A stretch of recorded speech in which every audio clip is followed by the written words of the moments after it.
Assalamualaikum warahmatullahi wabarakatuh. Perkenalkan, saya Sinta Devi Nurmalasari dengan NIM 2008-1030-1086 dari kelas Analisis Keuangan E. Di sini saya akan menjelaskan mengenai analisis kredit pada PT Waskita Karya Persero Tbk. PT Waskita Karya Persero Tbk merupakan sebuah perusahaan yang bergerak di bidang konstruksi yang didirikan pada tanggal 1 Januari 1961. Nah, PT Waskita Karya sendiri ini selain bergerak di bidang konstruksi, juga mengembangkan usahanya pada bidang rekayasa, investasi di bidang infrastruktur, dan juga properti atau realty. Nah, pembahasan kali ini akan menjelaskan mengenai analisis kredit dari PT Waskita, di mana analisis ini berguna untuk mengetahui seberapa mampu perusahaan dalam memenuhi pengembalian kewajiban yang telah dimilikinya.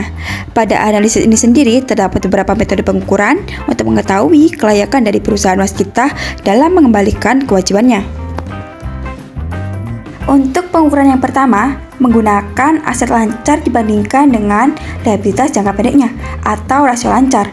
Hal ini digunakan untuk mengevaluasi kemampuan perusahaan untuk membayar kewajiban jangka pendeknya.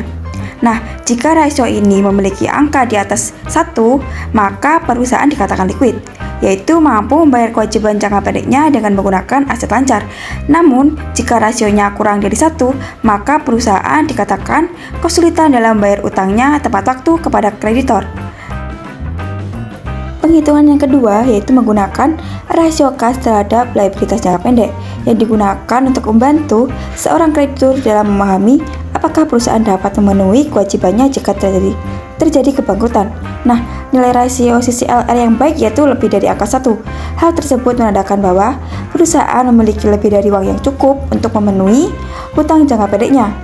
Nah, berdasarkan perhitungan di tabel, didapatkan data dari nilai rasio yang dimiliki oleh PT Waskita selama 5 periode berada pada angka di bawah 1. Hal tersebut menunjukkan bahwa perusahaan tidak memiliki cukup kas untuk memenuhi kewajiban jangka pendeknya, sehingga tidak mampu menutupi kewajiban jangka pendeknya dengan menggunakan kas yang dimilikinya.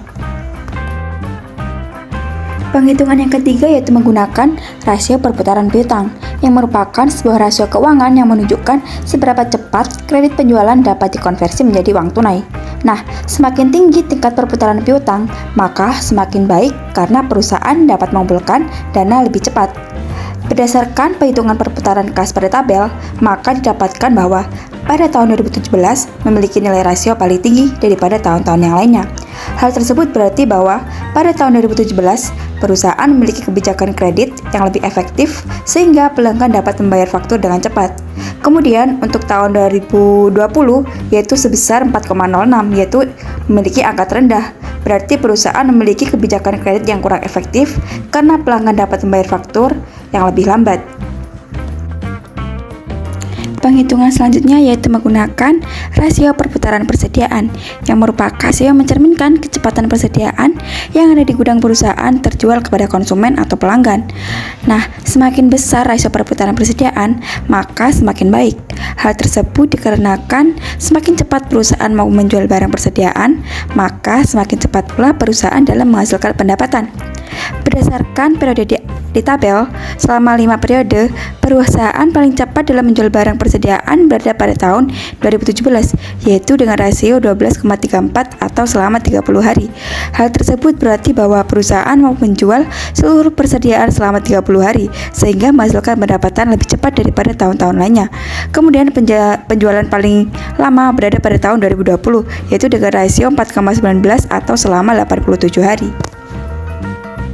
Baik, kesimpulan yang dapat diambil yaitu meskipun PT Waskita dianggap kurang baik dalam menggunakan kasnya untuk menutupi kewajiban jangka pendeknya, namun perusahaan akan terus fokus meningkatkan produktivitas operasional dengan beberapa strategi utama seperti perolehan tambahan modal kerja yang dijamin oleh pemerintah serta memperkuat implementasi digitalisasi di seluruh proses bisnis. Sekian penjelasan yang dapat saya sampaikan mengenai analisis kredit dari PT Waskita Karya Persero Tbk. Kurang lebihnya mohon maaf. Wassalamualaikum warahmatullahi wabarakatuh.